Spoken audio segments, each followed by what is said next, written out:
Secretaria, cuéntenos cuál es el balance del coronavirus actualmente en la ciudad de Cali. En este momento tenemos en la ciudad 468 casos de coronavirus confirmados. Tenemos 22 personas fallecidas en la ciudad, las cuales les estamos haciendo seguimiento y análisis de caso para identificar cuáles son los posibles factores de riesgo asociados a esta mortalidad. Y tenemos en este momento 48 personas hospitalizadas, de ellas 42 en UCI y las otras personas haciéndole seguimiento en cuidados intermedios. Tenemos otras alrededor de 20 personas hospitalizadas en sala general.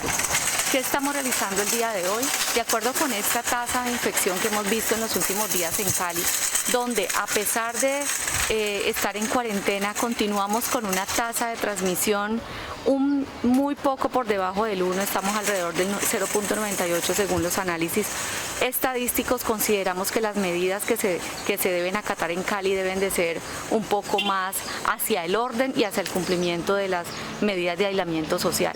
Necesitamos que el 27 de abril que se abra la cuarentena o que se termine la cuarentena podamos tener una tasa de transmisión por debajo del 0.7 para de esta manera esperar y poder responder en el sistema de salud con las camas y con las unidades de cuidados intensivos a las posibles o al posible aumento significativo en el número de casos en Cali.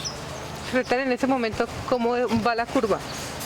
Bueno, la curva analizando y teniendo en cuenta el análisis de inicio de síntomas respiratorios, de los 468 casos positivos a hoy podemos decir que alrededor de 250 personas iniciaron síntomas antes de la cuarentena y la primera semana de ella, es decir, posiblemente fueron infectados antes de dar inicio. Sin embargo, tenemos 200 casos, alrededor de 200 que se infectaron al final o que se están siendo infectados en las últimas 3 semanas. Y esto es lo preocupante. ¿Por qué seguimos teniendo este número de casos infectados en la ciudad si estamos con una tasa de transmisión menor y se supone la gente debe estar aisladas o en sus casas, en sus viviendas? ¿Cuáles son las medidas que se deben reforzar para evitar el crecimiento? La idea es que aplanemos la curva más de lo que la tenemos en este momento, tener alrededor de 5 casos positivos día. Todavía continuamos, ayer tuvimos 31 casos positivos, lo cual no nos deja nada tranquilos. En este final de cuarentena, ¿cómo vamos a tener 31 casos positivos? Es algo que nos llama la atención y posiblemente son personas que se infectaron alrededor de hace 10 días, más o menos. Ese es el tiempo que estamos estableciendo. De tal manera que la tasa de transmisión sigue siendo alta para la ciudad y que debemos contenerla, debemos de seguirla disminuyendo a los niveles que nosotros y que las autoridades quisiéramos para poder tener un mejor control del sistema de salud. Secretaria, cuéntenos cuáles son las otras medidas que se van a tomar. De acuerdo con esto que he explicado, que hemos disminuido la curva pero no al nivel que quisiéramos y que todavía tenemos días con 25 o 30 pruebas positivas, es necesario implementar otro tipo de estrategias. Ahora vamos a implementar la estrategia en microterritorios en algunos barrios de la ciudad que tienen un alto número de casos, pero que además de eso tienen un riesgo alto de transmisión de la infección. ¿Por qué? De pronto por las condiciones de hacinamiento, por la densidad poblacional que tenemos en estas zonas, y allí vamos a entrar diversos sectores de la alcaldía dando un manejo diferente a la cuarentena. Ejemplo, desde salud vamos a ir a ciertos barrios y vamos a ir tomando muestras o aplicar unas encuestas casa a casa para identificar posibles casos positivos de coronavirus y a estas personas se les realizarán una muestra, se le tomará la muestra para ir identificando desde el punto de vista poblacional, hacer controles de la infección. También realizaremos tomas de muestras en aquellos sitios que estén cerca de las zonas con alto número de casos, como supermercados o entidades financieras, donde le vamos a tomar muestra a los cajeros y a las personas que atienden en este sitio, porque también podemos convertirnos en propagadores de la infección sin darnos cuenta. Entonces es necesario que estas entidades tengan personas totalmente libres de infección.